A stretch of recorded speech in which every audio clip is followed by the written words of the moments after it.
for all of you coming today. I think it really sends a very strong message about what we're trying to do. The trials and tribulations that we go through on a daily basis as staff, the challenges we overcome, it makes it all worth it, because what the message you're sending to us is this is important to you and your community. So again, I want to thank you. I first want to recognize our board and staff members. So if I say your name, just raise your hand, say hello to everybody. Matt Schmizzy, our attorneys, Tim Andrews. Yeah, I like that.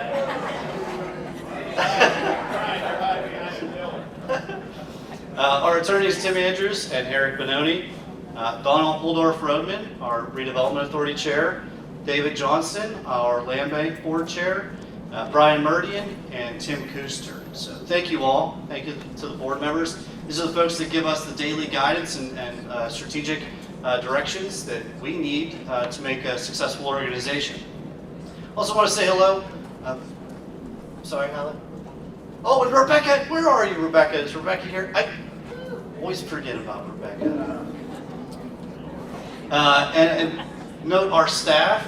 Hallie Chatfield, say hello. Shelby Mahalik, Jamie Sherrick, Chad McLaren is in his 4th week. He's doing a great job. And most of all, Ashley Vidal. She has done an incredible job. We also have to extend our thanks to her husband for helping set up last night. So I wanted to mention that. This wouldn't be possible without sponsorships to make this affordable for all of you. Our first and our presenting sponsor is the Realtors Association of Westmoreland, Indiana, and Mon Valley. Yay! The McKenna Foundations, First Commonwealth Bank, the Westmoreland County Industrial Development Corporation, Environmental Planning and Design, Somerset Trust Company, the Community Foundation of Westmoreland County. Now, if you want to join that list, we're having a flash sale today. You'll automatically get 20% off of a sponsorship if you let Ashley know today that you'd want to be a sponsor for next year. So keep that in mind and keep your pocketbooks open. So one of the things that we're doing this year different than last is we've got a passport for a giveaway. So in your registration packet, there's a card and it has a number, it has all of our exhibiting sponsors on that card. If you visit that exhibiting sponsor, you ask them for a sticker. So our exhibiting sponsors, make sure you're giving out stickers as you need to. Once that's filled out, you'll give that to our staff, and then we'll do a random drawing at the end for one of 15 $50 gift certificates. And just to note, this is being sponsored by Somerset Trust Company, so thank you, Somerset Trust. You must be present to win, and if you look at your agenda, it's at the tail end of today's event. There is a change in the program. Gary Reed will not be speaking from USDA Rural Development Agency. In his stead, Elizabeth Wise, a loan specialist, will be on the panel during the 2:45 to 3:35 breakout session, Resources to Revitalize Your Community. General housekeeping notes. If you need any assistance, all of our staff have got black ribbons. They can help direct you where you need to be going. There's signage pretty much everywhere, so if you get lost, it's not my fault. I'm kidding. It's understandable. Sometimes these buildings can be confusing, so just keep an eye out for signs. The schedule of events is in your program and on the digital signage throughout the building. Exits and restrooms are really sort of everywhere. It's very hard to describe this, but keep an eye out for those locations. With that said, we have been really lucky this year to have the support over the past several years of the Westmoreland County Board of Commissioners. They have supported us in a way that I have been really lucky. We've all been very lucky to have the relationship that we have with the Board of Commissioners. So if we would have John Wyan speaking for Commissioner Sean Curtis, Don O'Brien speaking for Commissioner Gina Cerulli-Thrasher, and Commissioner Chu is going to attend, but unfortunately he won't be able to make it today. So John, if you would, please.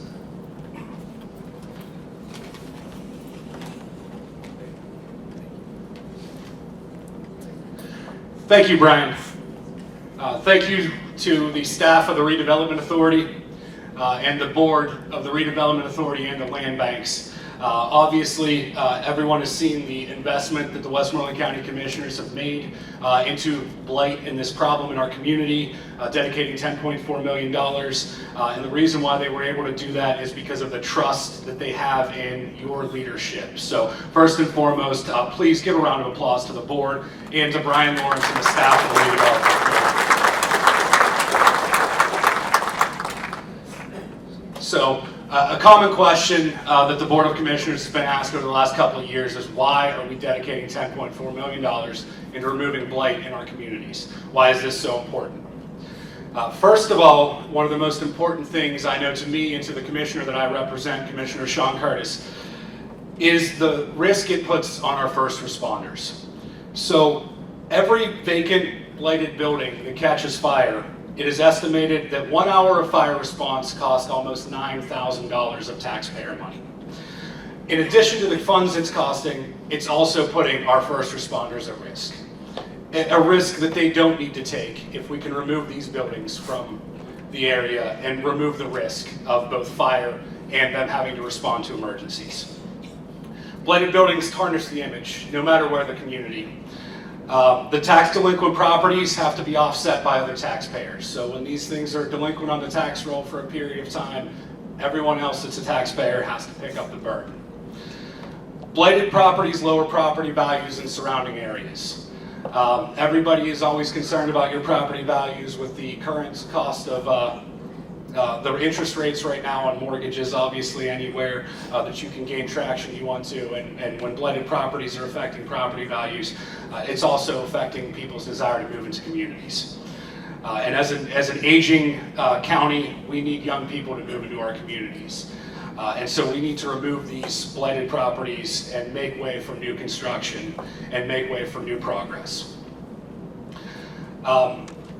This problem cannot be solved alone. The Redevelopment Authority will be the leader here in Westmoreland County, but it's going to take many partners. One of those partners that I'm very proud to see joining the ranks as our presenting sponsor is the Realtors Association of Westmoreland, Indiana, Mon Valley.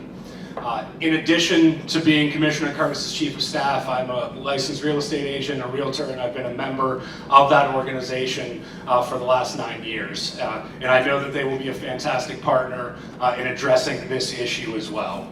And with that, I would like to introduce Commissioner Sorelli Thrasher's Chief of Staff, Dawn O'Brien. Thank you.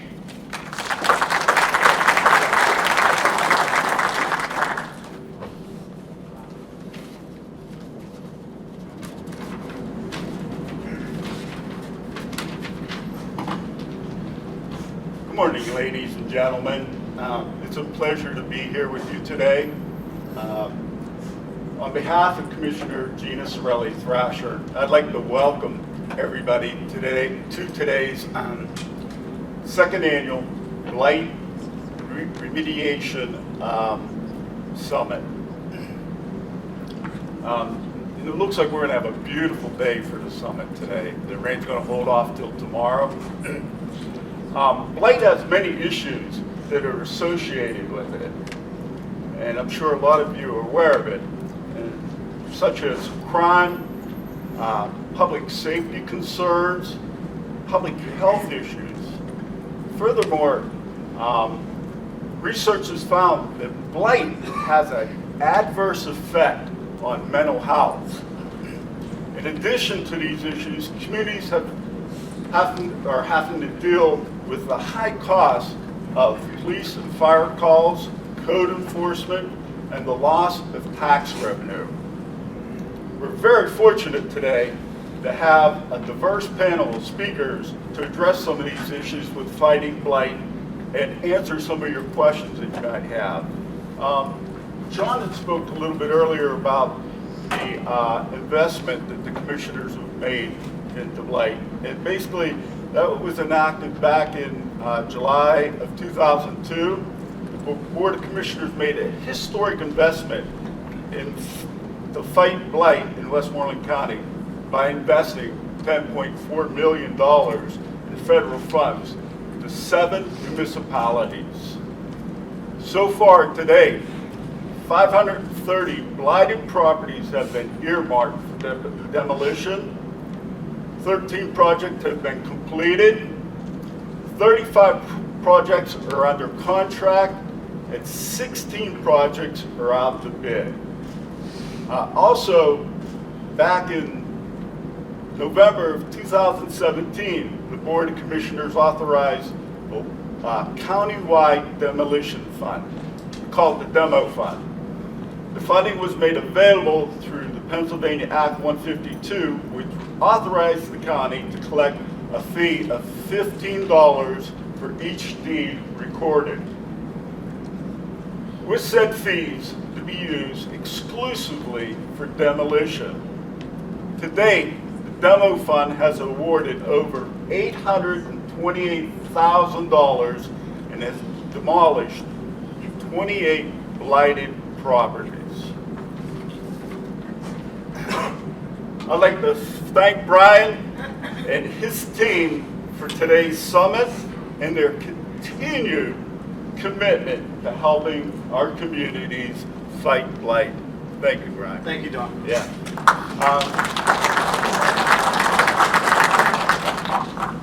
I'd like to also add that research has found that blight remediation has a positive effect on mental health and our communities.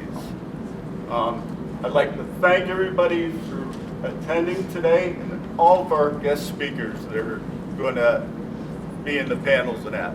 Thank you. Thank you, Don.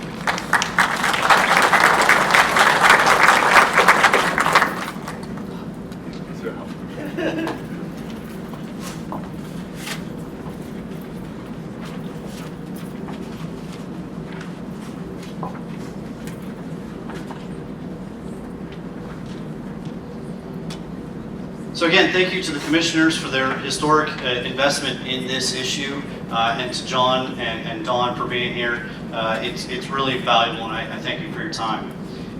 Next, I'd like to introduce our speakers from the Realtors Association of Westmoreland, Indiana, and Mon Valley. That's Tracy Missick. She serves as the president of the Realtors Association of Westmoreland, Indiana, and Mon Valley, and Jacob Knoll, who is the co-chair for Government Relations Committee of the Realtors Association of Westmoreland, Indiana, and Mon Valley. Show of hands.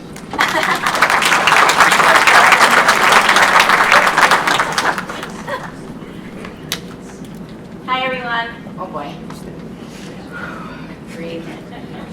Good morning. My name is Tracy Missick. I am the current president of our association, the Realtors Association of Westmoreland, Indiana, and Mon Valley. It's a mouthful, I know. I've been a real estate agent for 10 years now. I work at Integrity Plus Real Estate, been there for the past 5 years, I guess. Our association, right now we have 550 members in our local association throughout Westmoreland, Indiana, and Mon Valley. We're very passionate, the group of us here are very passionate about home ownership, and we all try to really get involved in our community, so it's important to us to know what's going on with blight and all that kind of stuff, so that's why we're here and that's why we're very involved. Our association has a variety of committees that we work with regarding different things like finance. We do special events, we have education, government affairs, which Jacob's going to talk about in a little bit. We hold quarterly events, quarterly meetings. We actually have City Planner Jeff Rakes coming to our May meeting, so we're super excited about that. He's going to talk to us about, the plans for the city of Greensburg, which is where I live, so it's important for us. Each year, we also look for ways to give back to the community. So this year, our charity is CAP. It's the Civil Air Patrol. It's out of Indiana County. I don't know if any of you have ever heard of it. Basically, what they do is they're an organization that supports funds for cadets to move forward in the branch of the military after they graduate high school, so that's kind of fun. They're actually coming to our meeting as well to speak, so that's going to be fun for us. As realtors, we care about blight very much because we care about the community. Blight diminishes properties, diminishes the quality of life, like you had mentioned and John had mentioned. It just leaves places looking not good, and it's not good for our communities. And gone unchecked, disease, anything, dangerous kids playing and stuff, it's not a good thing. We're very passionate about promoting homeownership, and for many benefits that it can bring, there's nothing better for Jacob and myself and the rest of the realtors here to be be able to hand a key over to somebody and say, you just bought a house, and you want to make sure that they're safe and wherever they're living. So that's important to us as well. We're excited to be here today. Brian, thank you, and everybody else. Especially I want to give a shout out to our PAR rep, Justin. He did a lot of work, and he makes me work harder than I wanted to this year. So thanks, Justin. I'm going to turn everything over now to Jacob. He is our co-chair of our Government Affairs Committee, and Justin makes him work just as hard as he makes me work. So Thanks, Justin. thanks, Justin. Well, hello, everyone. My name is Jacob Nolan. I am the co-chair of the Government Affairs Committee, as Tracy has mentioned. I work at Berkshire Hathaway and been a licensed realtor for about 5 years. The Government Affairs Committee priorities are to build relationships with elected officials and to get involved in our community. Our Realtors Political Action Committee, also known as RPAC, is another avenue in how we get involved. RPAC is one of the largest and most bipartisan organizations in the state and country. We take pride in our organization, working with everyone to promote home ownership. We actively monitor the news and want to congratulate the Redevelopment Authority for making a historic investment on the American Rescue Plans Fund into Blight demolition countywide. We look forward to learning about code enforcement aside of Blight, discussing our future for our county after the demolition is complete. Our organization has access to tools and resources that might be helpful for this endeavor. So please stop by our booth later today and say hello. Thank you to Brian and the rest of the staff for having us here today.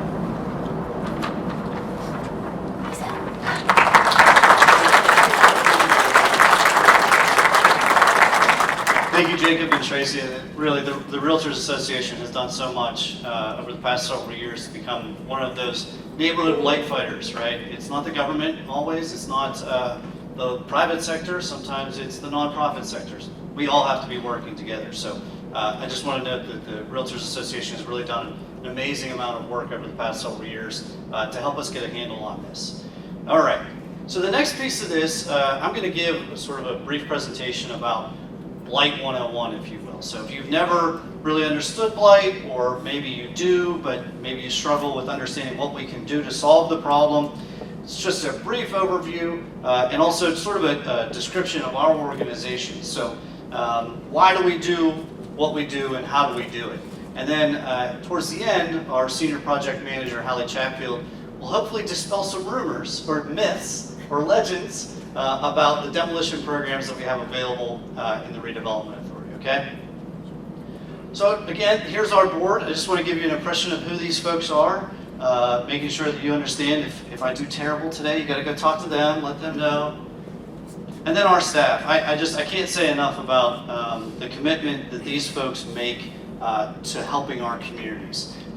They are seasoned and incredibly dedicated professionals in the issue of blight, redevelopment, community, and economic development. So I wanted to put their names up there, so if you have a question about one of our programs, these are really the people that you should be calling or emailing, okay? Just to give some fuller context about the organization, we exist within the Westmoreland Development Council. It's a group of 4 or 5 different organizations, agencies, both public, nonprofit, that are really focused on community and economic development in Westmoreland County.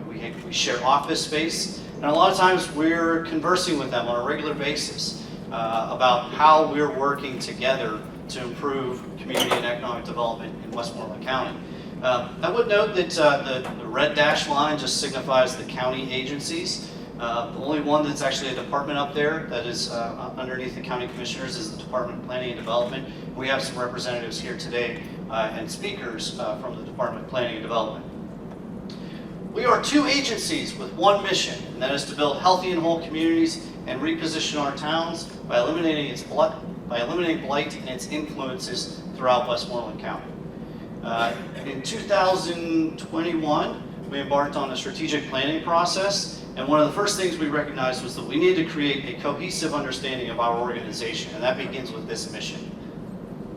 So what is blight? We know its impact. A lot of times we see its impact before we actually understand what it is. And it's really the result of complex factors. Recently I was invited to provide a guest commentary in the Tribune Review about this problem. There's a distinction between what are tame problems and wicked problems. Tame problems are the things like, I'll take you back in time to say the early 1900s, when we didn't have public sanitation systems and, raw sewage was out in the streets. It was causing lots of problems. And we said, okay, well, let's put it underground. That's kind of a tame problem. We figured that out. That's an easy problem to fix. There's another side, which are these wicked problems. There's no clear understanding of what the problem is. There's not a clear understanding of how we solve the problem or when we've actually achieved our ends. So blight falls into this category because it creates all sorts of incidental and coincidental problems, including a greater risk of tax delinquency, diminished tax base, declining community perceptions. And you're all here because you see these things on a daily basis. You understand the impacts. And we see it in peeling paint, detached roofs, failing gutters, roofs that have disappeared, disconnected utilities, tax delinquency. All of these factors combined create an environment that's not conducive to community and economic development. We work within a space that the Center for Disease Control and Prevention call the social determinants of health. There's 5 of them, and we work within 2 of those spaces, which is the economic stability and the neighborhood and the built environment. What I note, if you take nothing from this, is the idea that people build places and places build people. Unhealthy places build unhealthy people. Our focus is on the public health of our communities. To back this up, there's some research that was recently published, and I think Dawn talked about one of these pieces. It was published in the Journal of the American Medical Association, not exactly a small-time publication, and they asked the question, if we green vacant lots, if we see these vacant lots that are in terrible shape, and we green them, make them better, what impact does that have on the public health, and particularly mental health? And they were able to show that there was a reduction of feeling depressed by 42% for the people that live around these properties. And feeling self-reported poor mental health showed a 62% reduction. This is concrete evidence that the work we do improves the lives of our members, the members of our community. There's also associations between making rehabilitation dollars into low to moderate income households and crime.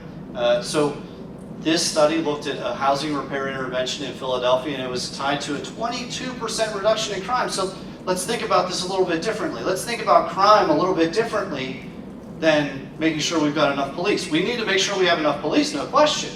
But are we using all of the tools available to us to improve public safety in our communities? One way to address that is by making investments in low to moderate income households. So here's just one picture. Some of you may know this building.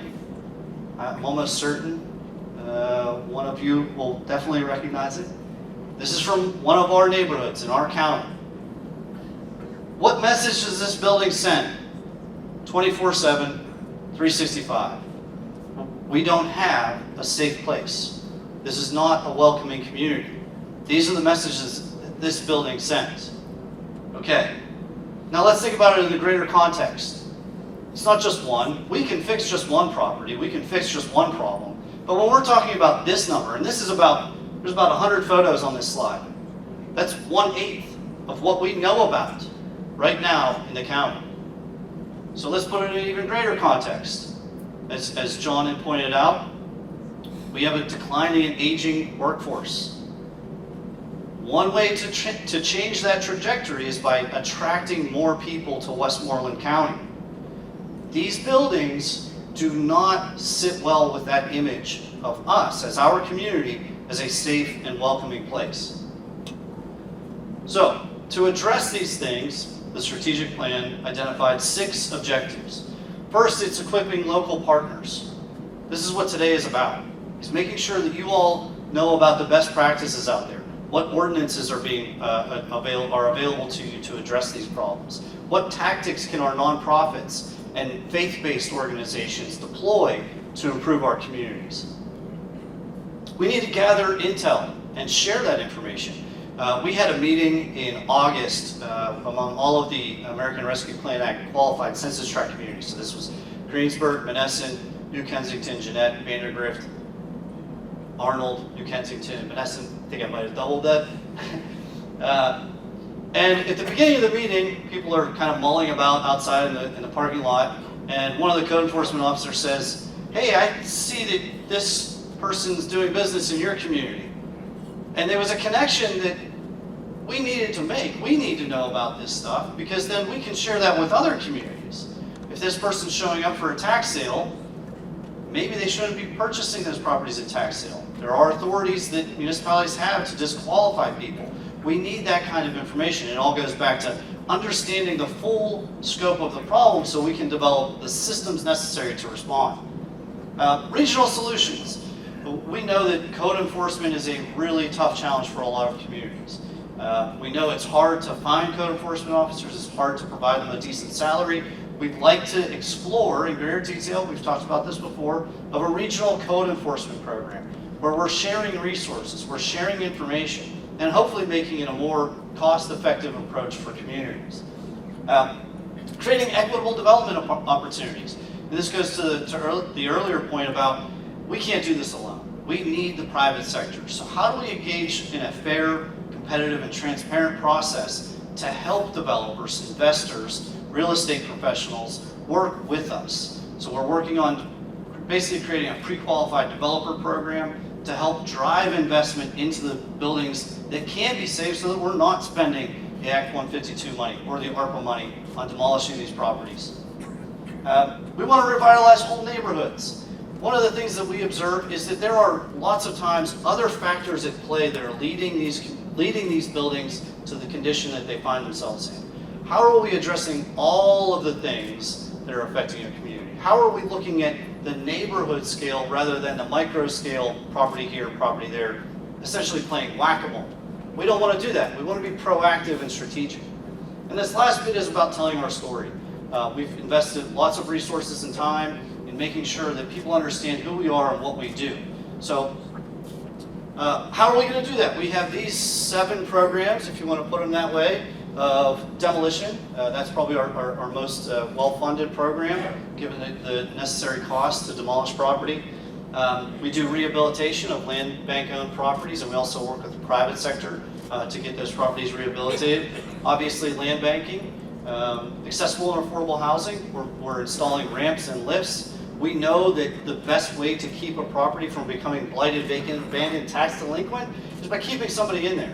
If that means helping a low-income, low-moderate income household with a disability stay in that home, we can help make that happen by installing ramps and lifts. Education and training partnerships, that's what we're doing today. Historic preservation. We really want to be the agency who is preserving our history rather than tearing it down. We absolutely do not want to be tearing down our built environment and our history. We recognize, of course, it needs to be done in many cases. At the end of the day, we want to be that organization. And then, of course, brownfield cleanup. Over the years, we've owned a number of sites that have been brownfields. These are properties that have, say, gas stations or dry cleaners or old manufacturing facilities that have some environmental contamination on them. And we work to improve that through cleanup. Hallie, if you would, come up and help us understand the demolition programs that we have available to us. Everyone, show a round of applause for Hallie. Happy Friday. Well, I think you took my speech, actually. Sorry, all of it. sorry. I laugh at my professional development skills, I guess, my professional experience over the years, and you'll see that I'm a thesis shy of historic preservation. And I think that started when I worked here. There's demolition, and I can't save it all. So, actually, I think it was I had 4 kids, and it was that time in my life that ended up having to turn a different way. So I am the seasoned senior project manager. Been here for 17 years. 14 of those years doing all the Blight demolition work throughout the county. I've lost count of how many I've taken down, but I usually do associate that with what child I was pregnant with on some of those major projects. 5 years I spent in heritage tourism. Our chair was a sister agency to the organization that I work for, so I was on the road, and I still haven't left the road. I'm all throughout the county. And then I personally have been in the construction industry for nearly 23 years, so I guess that makes me super qualified for what I do. So about Blight, where's the little clicker thingy? This? Yep. We get a lot of questions on, I have this house, we have this particular property on this block, and don't know what to do with it. The person's deceased, they're absentee, they're what have you. And through the years, we've only had traditionally the community development block grant funds, which is known as countywide demolition, CDBG funds. Most of you are familiar with CDBG for your infrastructure and accessibility projects. This does not conflict with those applications. This is a total separate pot of money that is a redevelopment authority is a sub-recipient to those funds, and can be used for the tear down of properties throughout most of the county, 60 of the 65 municipalities. Those that are not eligible are the New Ken, Arnold, Monessen, Scottsdale, and Jeanette areas. They receive their own CDBG funds through the state. This is a federal program. Pretty much is our main source of funds. As the commissioner, Mr. Shirley's chief of staff mentioned, the Act 152 was put into place probably about 4 years ago now, and that was done on a rolling application process. Now we are like this close, so the applications that are out on the table where Shelby and I are sitting, those applications are still valid, but we are this close to having an application that would target all three of these programs. You wouldn't, I guess, the source of funds doesn't necessarily matter to you much. It's just fill out the application. We'll take care of what source of funds you would be eligible for. Act 152 is for every municipality throughout the county.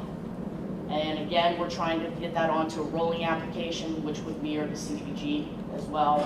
And then the ARPA funds are for those hard to hit communities. Those actually turn out to be the CDBG opt-out communities, so it's another source of funds. So pretty much we work everywhere. We just want to help you. We want your blight, but we can't help you do that without having the applications. So, am I done? I like to be like the person behind the scenes and in the nasty buildings and all that good stuff. So, any questions, I will be out in the hallway and I can talk property specific with you at that time. Thank you, Hallie. Sure.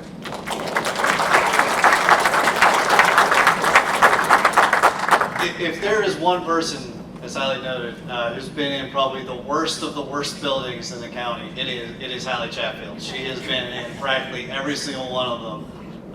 So thank you, Hallie, for providing that background on the three different funding sources. We wanted to put that out up front so that you all are well aware of these three different funding sources.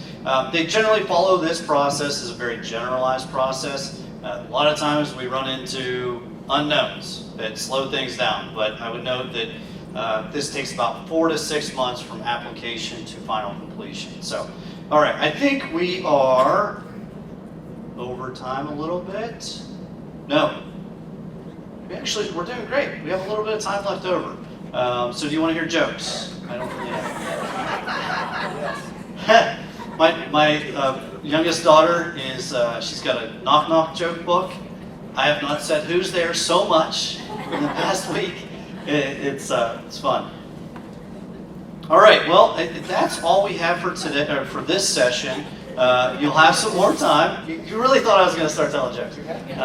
You'll have some more time in between this session and the next. I would note that Hallie and Shelby will be at our exhibitor table answering questions about land bank properties or tax delinquent properties and the demolition programs that we have available to us. Otherwise, thank you again to our sponsors, our funders, our our colleagues, our friends. It's great to be building this network of blight fighters throughout Westmoreland County and even beyond. We have folks from Lawrence County here, folks from Altoona. It is amazing to see what's happening because this is a problem in southwestern Pennsylvania, this side of the state, we've got to grapple with. So again, thank you for your time and energy today. We're looking forward to having a number of speakers. The next ones start at 9:45, and that'll be either in the event center, room 350A. Yes, event center in 350A. Okay? All right, ready, break. Thanks, everybody.